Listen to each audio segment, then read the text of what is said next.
piston lebih tinggi, ranking lebih pendek. Oh, jadi beda di diameter piston skepnya aja Om Ikin ya, lebih tingginya ya, tingginya. Diameter sama Om Ikin ya.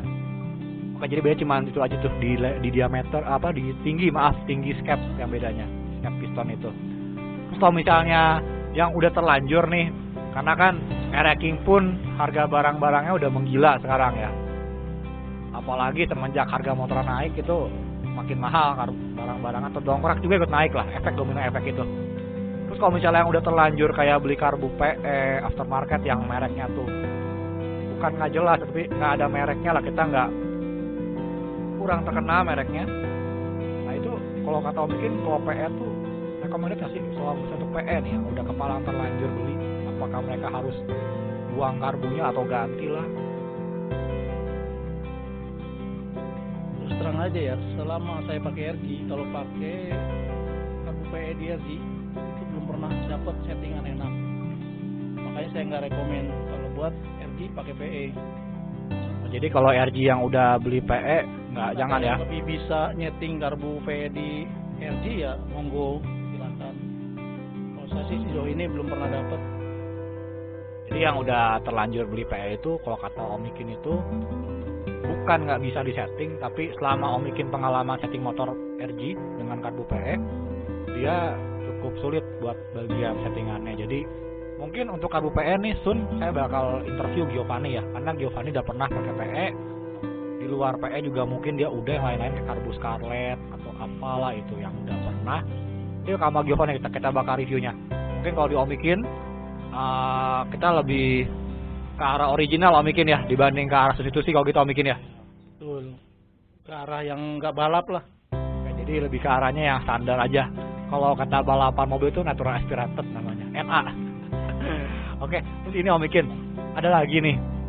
RG itu kan susah banget ibaratnya buat diajak nungging motor itu. Nah itu orang-orang pada ngerombak-rombak yang saya bilang terlalu ekstrim rombakannya sampai potong sana sini. Nah, Om Ikin ini kan udah menemukan resepnya. Memang kita nggak bakal bisa bagi resepnya di sini karena cukup sulit juga ngejelasinnya gitu ya. Tapi kalau kata Om Ikin pribadi nih, berbagi aja nih Om Ikin, kalau misalnya ada orang yang mau bikin ini floater dibikin nungging seperti ini motornya, itu kira-kira estimasinya berapa sih biayanya sama pengerjaan berapa hari? Paling ya budget sekitar 100 ribuan lah. Pengerjaannya berapa lama nih Om Ikin? Ya kalau full kerjaan seharian bisa. Jadi murah banget tuh. Jadi buat teman-teman yang RG-nya ceper, pendek, yang katanya nggak nungging, jangan potong yang asal-asalan. Karena gini, pengalaman saya tuh orang sering potongnya tuh di bagian-bagian yang cukup fatal. Saya bilang, kenapa saya bilang fatal? Itu riskan. Nanti bakal sisa-sisa bakal kalah atau nggak stabil karena kemiringan stoknya berubah atau gimana. Jadi kalau misalnya buat kayak Om Ikin nih, ini nunggingnya rapi loh. Tapi sorry nih ya, saya nggak bisa shoot karena susah buat nge-shootnya. Tapi rapi dan sederhana banget.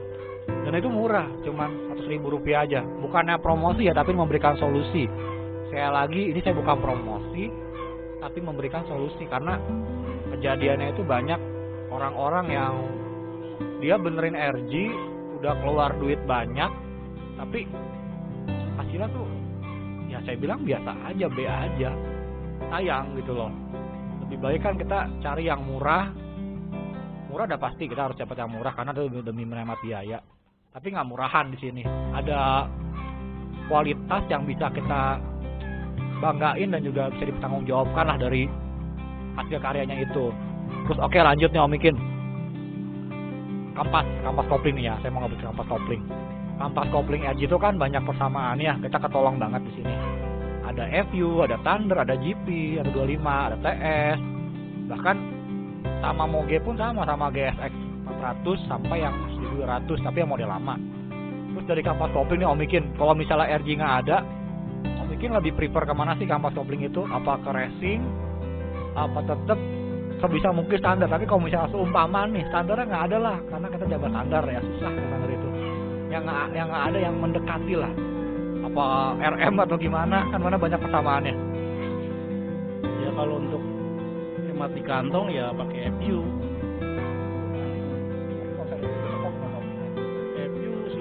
juga lumayan, yang penting bukan oli mesin, yang penting setting pair kembali lah. Setting pairnya agak diberatin sedikit juga langsung mumpuni. Kenapa saya pilih FU? FU punya alur oli lebih banyak, jadi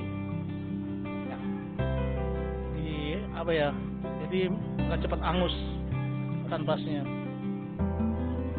Oh, berarti teman-teman tuh tadi Om Ikin bilang kalau pakai kampas kopling FU ternyata itu alur oli lebih banyak. Saya baru tahu nih jujur, karena saya pribadi kampas koplingnya pakai GSX yang 2200 dulu waktu itu, kampas koplingnya sama GSX 400 juga pernah pakai, kecuali RM saya belum coba. Oh, alurnya boleh lebih banyak ya alurnya ya. Jadi bisa dibilang, nah buat teman-teman nih yang bingung nyari kampas kopling itu bisa pakai FU. Cari aja FU yang ori atau aftermarket yang racing, lebih banyak alur olinya. Tapi jangan lupa ya, kita kasih oli yang bagus juga, walaupun 2 tak tetap olinya kita kasih yang oke lah biar kampas kopling itu awet. Sama tadi pairnya dikerasin lagi biar lebih responsif. Terus lanjut lagi nih, kalau buat knalpot nih Om Ikin, tadi kan saya mau ngebahas panjang lebar tentang knalpot nih. Nanti mungkin ini sih bakal sesi berikutnya, cuman kita bahas sekarang aja ya. Knalpot, Om Ikin itu knalpot paling merekomen itu Pacman, karena dari segi harga.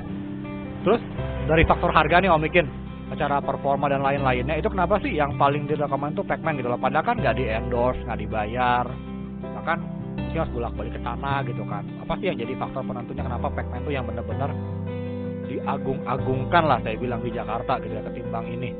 Diagungkan sih enggak, ya mungkin karena sudah kenal begitu lama, jadi kita membantu teman aja lah. Tapi kalau perform nggak malu-maluin ya? Performan juga ya cukup mumpuni lah, untuk semuanya dapat, akselerasi dapat, top speed juga lumayan, pokoknya enak, mudah disetting, banyak plusnya. Yang plusnya ketimbang minusnya Om Ikin, paling minusnya cuma itu doang, jauh kalau misalnya. Oke, nih gini nih, ada lagi Om Ikin ya. Kadang kan di daerah itu susah nyari knalpot RG. Kita harus pesen kesana sini jauh gitu kan. Akhirnya orang tuh nekat pakai knalpot yang bukan motor aslinya. Mungkin berpatokan dari kubikasi mesin. Sama-sama 50, akhirnya mereka tuh pada pakainya Ninja gitu, atau MSR, PZM dan sejenisnya gitu. Nah itu menurut Om Ikin tuh, kalau mereka pakai knalpot itu dari segi performa yang udah terlanjur pakai nih, bisa nggak sih dimaksimalin gitu loh, karena udah terlanjur gitu misalnya? Ya itu namanya salah konsep, nggak bisa ya.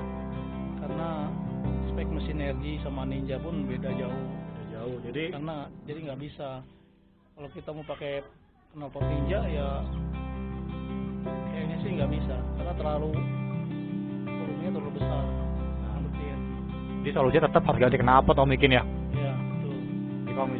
Jadi kalau misalnya teman-teman yang udah kelanjur beli Ninja, maaf knalpotnya, ya sebisa mungkin nanti diganti aja ya. Salah kostum lah, ganti ya. Iya. Jadi salah kostum Om Ikin.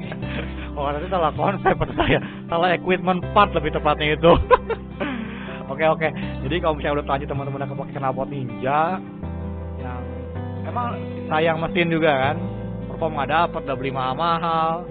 Ya kok sekarang kita berdua dijual aja. Nanti dari hasil penjualannya bisa ganti knalpot yang diperuntukkan itu buat RG gitu loh. Nanti knalpot kita bakal bahas lebih jauh nih, karena knalpot tuh di RG banyak model, ada 3V3, ada Piton, ada Scorpion, ada AHM dan lain-lain ya. Yang termurah tetap ini yang termurah saya bilang, rekomend banget, cuma pas tengah.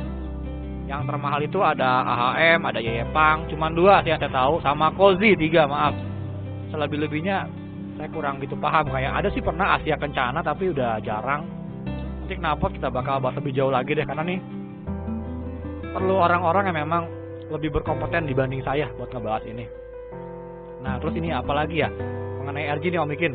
RG juga kan sempat jadi nggak berimbang nih. Nggak berimbangnya itu karena kok orang lebih milih Sprinter ketimbang Crystal, ketimbang Tornado. Padahal kan satu keluarga, satu family RG gitu kan. Tapi kenapa sih Sprinter yang paling terfavorit secara sama-sama aja kan, beda-beda bodinya gitu loh. Menurut cara pandang Om itu kenapa sih Sprinter tuh jadi seolah-olah tuh kayak yang paling dianak emaskan dibanding yang lain? Karena tanda kutip Om ya, ada di luar sana RG yang tidak terfavorit adalah Tornado yang terakhir, tapi yang malah pertama yang terfavorit. Padahal kan tahu kita tuh namanya motor setiap tahun tuh dipembaharui, itu kan biar lebih baik lagi gitu. Tapi kenapa pada back to Sprinter lagi semuanya gitu loh? Emang kenapa sih yang bikin spesialnya ini, kenapa? Karena memang RG generasi pertama ini ya benar-benar RG, dari depan sampai belakang ya benar-benar RG. Tapi kalau untuk RG generasi selanjutnya itu orang masih bertanya-tanya kalau ada di posisi belakang, RG ini kristal kah atau RG kah? Nah kalau ini di belakangnya udah pasti RG, orang pasti. Jadi nggak tahu dari belakang Om bikin dari top lamp Sprinter jadi itu ya kecil ya. Om bikin kalau misalnya apa cara pribadi nih Sprinter gitu ya. Padahal kan yang baru bukan Sprinter Om bikin ya. Ini Tornado ya kalau nggak salah, Tornado bukan sih? Tornado, ini Tornado ya kalau nggak salah. Ini enggak, aslinya apa sih? Tahun berapa? 92 Sprinter aslinya ya.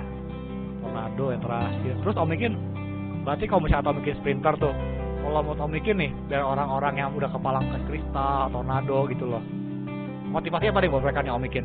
Apakah harus ganti ke Sprinter juga? Apakah tetap bertahanin? Kondisikan saja sesuai tahunnya, udah itu aja. Oh, jadi tetap mempertahankan untuk si aslinya ya, misalnya dia kalau memang tetap mau bertahan di itu ya sesuaikan dengan versi dan tahunnya gitu. Jadi kalau misalnya yang teman-teman udah kepalang beli RG Tornado, RG Sprinter atau RG Crystal, ya udah jangan minder. Misalnya, aduh saya pengen Sprinter, saya pengen ini itu, ikutin aja dengan akte kelahiran aslinya. jadi kita nggak bikin identitas palsu gitu ya. Bilangnya oh Sprinter padahal aslinya Crystal gitu, bikin ya. Jadi seperti itu. Ya kira-kira begitulah. Kira begitu ya. Juga, tergantung selera juga. Tergantung selera juga nih Om bikin ya. Pengen RG 92 tapi nggak kesampaian karena minimnya unit ya. Jadi orang dapatnya yang jumbo, akhirnya dia modif ke 91. Oke. Nah terus ini dah penutup nih Om bikin ya. Mungkin abis ini kita bakal cut dulu. Saya bakal bahas nih Om bikin setelah ini panjang lebar. Teman-teman pasti nggak bakal tahu sebelumnya. Ternyata RG itu ada edisi terbatas. Bisa dibilang cuma segelintir orang-orang yang beruntung aja memilikinya. Karena saya pun yang pemain lama di RG, yang udah lama lah tadi bilang. Tapi bukan berarti jago ya, cuma karena lama. Emang itu motor doang mulai. Itu ada RG yang jarang ada, rare item. Kita bakal bahas abis ini deh.